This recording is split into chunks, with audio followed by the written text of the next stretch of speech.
الحمد لله الذي هدانا صراط المستقيم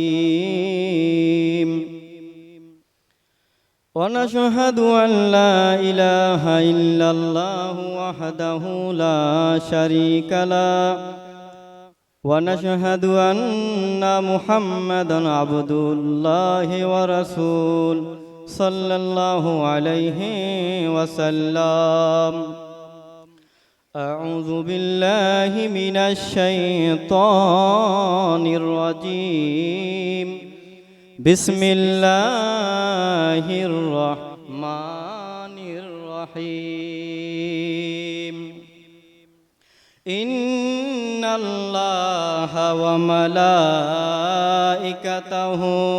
يصلون على النبي يا أيها الذين آمنوا صلوا عليه وسلموا تسليما اللهم صل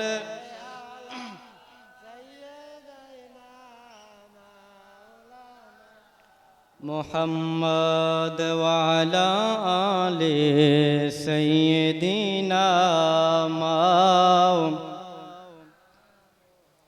নূর নবীজি নূর হইয়া তাশরীফ আনছেন এ ধরাতে তাই তো নবীজির হয় না ছায়া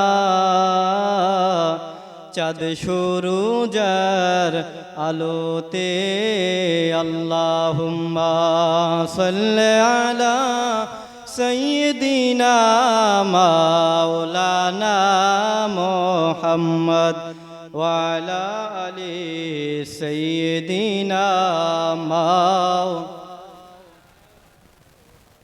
লা ইলাহা ইল্লাল্লাহ লা ইলাহা ইল্লাল্লাহ লা ইলাহা ইল্লাল্লাহ লা ইলাহা ইল্লাল্লাহ লা ইলাহা ইল্লাল্লাহ লা ইলাহা ইল্লাল্লাহ মুহাম্মাদুর রাসূলুল্লাহ সাল্লাল্লাহু আলাইহি ওয়াসাল্লাম।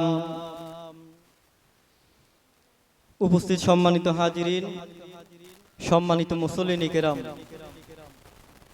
আজকের দিনের মুবারকবাদ দিয়ে সকলকে জানাচ্ছি আসসালামু আলাইকুম ওয়া রাহমাতুল্লাহি ওয়া বারাকাতুহু। যারা এসেছেন আজকে এই গল্লায় উত্তরপাড়া বাইতুল নূর জামে মসজিদের উদ্যোগে আয়োজিত মাহফিলের মাধ্যমে একটাই উদ্দেশ্য আমাদের, যেহেতু কোরআন ও হাদিসের আলোচনার জন্য একটা মজলিস করা হয়েছে, এটাকে নবীজি বলেছেন বেহেশতের বাগান।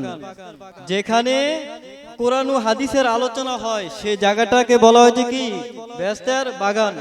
সে জায়গায় আপনারা যারা আসছেন আলহামদুলিল্লাহ এই নিয়ত রাখবেন যে আমরা এই পৃথিবীতে আসার পূর্বে, দুনিয়াতে আসার পূর্বে মায়ের পেটে ছিলাম, মায়ের পেট থেকে আমরা দুনিয়াতে এসেছি এমন একটা অবস্থায়, সেটা হলো জান্নাতি একটা অবস্থা, মাসুম অবস্থায় এসেছি। সুবহানাল্লাহ বলেন। আমাদের নিয়ত থাকতে হবে এটা যে আমরা দুনিয়াতে এসেছি মাসুম হয়ে, জান্নাতি হয়ে, দুনিয়াতে থাকা অবস্থায় এমন একটা জিন্দেগি করব ঈমানের সাথে, যেই জিন্দেগি করে কবরে গেলে কবর যেন বেহেশতের বাগান হয়ে যায়। সুবহানাল্লাহ বলেন। আমরা চাই না সকলে যে দুনিয়া থেকে কবরে যাব সেই কবরটা যেন বেহেশতের বাগান হয়ে যায়। আমরা মুসলমান চাই কিনা? আমরা চাই। আল্লাহও চায় যে আল্লাহর কোনো বান্দা বান্দি যেন জাহান্নামে না যায়, যেন জান্নাতে যায়। সুবহানাল্লাহ বলেন। বাবারা আমার, বন্ধুরা আমার, পর্দার আড়ালের মা বোনেরা, আজকে এই ব্যস্তের বাগান, এমন একটা ব্যস্তের বাগান সাজানো হয়েছে।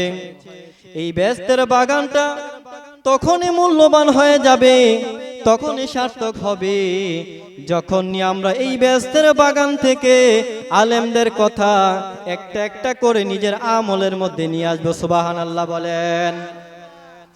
বাবারা আমার, বন্ধুরা আমার, আল্লাহর হাবিব দু জাহানের বাদশা নবীজি, এমন একজন নবীজি আমরা পেয়েছি রে বন্ধু, যেই নবীজি 63 বছর হায়াতের জিন্দেগিতে যতদিন এই দুনিয়াতে ছিলেন, নিজের জন্য কান্দে না রে বাবা, উম্মতের জন্য কেঁদে গিয়েছেন। সুবহানাল্লাহ বলেন।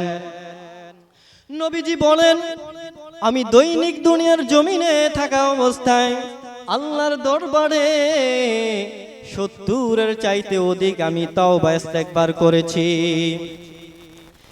এর ব্যাখ্যায় আলোচনা করতে গিয়ে অনেকে বলে নবীজি তওবা করেছে, নবীজি তওবা করেছে নিজের জন্য না। হাদিস শরীফের মধ্যে পাওয়া যায় নবীরা দুটা কারণে তওবা ইস্তেগফার করে আল্লাহর দরবারে। কোন নবী রাসূলের গুনাহ নাই। আল্লাহর হাবিব বাবা আদম থেকে আমার নবী পর্যন্ত সকল নবীগুলা মাসুম। সুবহানাল্লাহ বলেন। কুল্লু আম্বিয়ায়ে মাসুম, আমার নবী সকারে অন্য নবী রাসূল সকলে কি মাসুম। এই আকীদা আমাদের কি থাকতে হবে। নাকি নবীরা কোনো গুনাহ করেছে? নবীরা গুনাহ করে না, নবীরা মাসুম। কিন্তু তওবা করেছে কেন? প্রশ্ন হয় না? বলতে পারেন কিনা? তওবা করেছে কেন? আল্লাহর হাবিব নবীজিরা, নবী এবং রাসূলগণ দুটা কারণে তওবা করে থাকে। একটা হলো বিনয়ের কারণে, দ্বিতীয় নাম্বার হলো তওবাটা এই জন্য করে শিক্ষার জন্য। সুবহানাল্লাহ বলেন। বিনয় হওয়া আল্লাহ বড়ই পছন্দ করে, অহংকারী আল্লাহ পছন্দ করে না। দ্বিতীয় নাম্বার হলো শিক্ষার জন্য। বলে শিক্ষাটা কি? শিক্ষাটা হলো আল্লাহর হাবিবের উম্মত আমরা যখন গুনাহ করব দুনিয়ার জমিনে, আল্লাহ ভালো করে জানেন, কিন্তু আল্লাহ একটা মাধ্যম রেখেছেন আমার আপনার নবীকে। সেই নবীজি আমাদেরকে শিক্ষা দেওয়ার জন্যই দুনিয়াতে এসেছে। এই নবীজি আমাদেরকে শিক্ষা দিয়েছে যে আমার উম্মতেরা গুনাহ করবে, আর গুনার পরে যদি আল্লাহর দরবারে তওবা করে, আল্লাহ বলেছেন আল্লাহর বান্দা বান্দিরা যদি পাহাড় সমান গুনাহ করে থাকে, এই গুনার পরে যদি মনে আসে এবং মনের ভিতরে, দিলের ভিতরে অনুশোচনা হয় যে আমি তো গুনাহ করেছি, পাপ করেছি। সুবহানাল্লাহ বলেন। বাবারা আমার, বন্ধুরা আমার, কোন বান্দা বান্দিরা গুনাহ করার পরে যদি মনের মধ্যে অনুশোচনা আনে যে আমি তো গুনাহ করেছি, পাপ করেছি, আমি আল্লাহর দরবারে তওবা করতে হবে।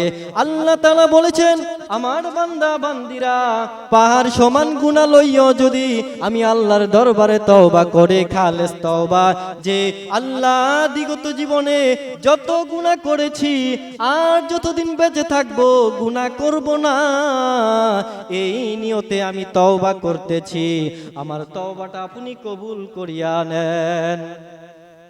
আল্লাহ তাআলা সেই তওবা বান্দা বান্দির কবুল করিয়া নেয়। সুবহানাল্লাহ বলেন। বাবারা আমার, বন্ধুরা আমার, এই জন্য বলতে চাচ্ছি আমরা মানুষ গুনাহ হয়ে যায়, এই গুনার কথা মনে করিয়া যদি আল্লাহর আযাবের ভয়ের কথা মনে করি আমরা তওবা করি, তওবা করলে আমাদের গুনাহ আল্লাহ ক্ষমা করে দিবেন। সুবহানাল্লাহ বলেন। বাবারা আমার, বন্ধুরা আমার, আমরা সকলেই মুসলমান, আল্লাহর উপরে ঈমান এনেছি, আল্লাহর রাসূলের উপরে ঈমান এনেছি। আল্লাহর হাবিব দু জাহানের বাদশা নবীজি বলেছেন, বুখারী শরীফের হাদিসের মধ্যে এসেছে, আল্লাহর হাবিব বলেছেন হুব্বুর রাসূল মিনাল ঈমান। এ হাদিসের ব্যাখ্যা করতে গিয়ে ইমাম আজম আবু হানিফা রাহমাতুল্লাহ আলাইহি বলেন নবীজিকে ভালোবাসার নামে হচ্ছে ঈমান। সুবহানাল্লাহ বলেন। বাবারা আমার, বন্ধুরা আমার, খুব মনোযোগ দিবেন, পর্দার আড়ালের মা বোনেরাও মনোযোগ দিবেন। এই মাহফিল প্রতিদিন হয় না, এই মাহফিল বছরে একবারই মাহফিল করা হয়। এই জন্য করা হয় যেন মানুষগুলো নেক আমল করে করে জান্নাতি হতে পারে। সুবহানাল্লাহ বলেন। বাবারা আমার, বন্ধুরা আমার, পর্দার আল্লাহর মা বোনেরা, আমি হাদিস শরীফ থেকে নবীজির অসংখ্য হাদিস থেকে একটা হাদিসের ব্যাখ্যা বলে আলোচনা শেষ করে দেব। নবীর সাহাবী হযরতে আব্দুল্লাহ ইবনে মাসউদ রাদিয়াল্লাহু তাআলা আনহু থেকে বর্ণনা, উনি বলেছেন, আমি আমার দয়াল নবীজিকে একদিন প্রশ্ন করলাম, জিজ্ঞাসা করলাম যে ইয়া রাসূলুল্লাহ, ইয়া হাবিবাল্লাহ নবীজি, ইয়া রাসূলুল্লাহ, ইয়া হাবিবাল্লাহ নবীজি, আল্লাহর দরবারে, আল্লাহ তাআলার দরবারে মানুষ যে দুনিয়ার জমিনে আমল করে, আল্লাহর দরবারে সেই আল্লাহর বান্দা বান্দির কোন আমলটা সবচেয়ে বেশি পছন্দনীয় আমল? সুবহানাল্লাহ বলেন। বাবারা আমার, বন্ধুরা আমার, আল্লাহর হাবিবকে প্রশ্ন করার পরে আল্লাহর হাবিব সর্বপ্রথমে বলেছে, আল্লাহর দরবারে সেই ব্যক্তির আমল বা সেই ব্যক্তির কাজ বড় পছন্দনীয় যে প্রতিদিন সময় মতো 5 ওয়াক্ত নামাজ আদায় করে। সুবহানাল্লাহ বলেন। হযরতে আব্দুল্লাহ ইবনে মাসউদ রাদিয়াল্লাহু তাআলা আনহু বলেন, ইয়া রাসূলুল্লাহ, ইয়া হাবিবাল্লাহ নবীজি, আমাকে আরো উপদেশ দেন, তারপরে কি কোন আমলটা? তারপরে আল্লাহর হাবিব বলেন, দ্বিতীয় নম্বরে হচ্ছে যেই সন্তান পিতা মাতার খেদমত করে, সেই পিতা মাতার খেদমত আল্লাহর দরবারে বড় পছন্দনীয় আমল। সুবহানাল্লাহ বলেন।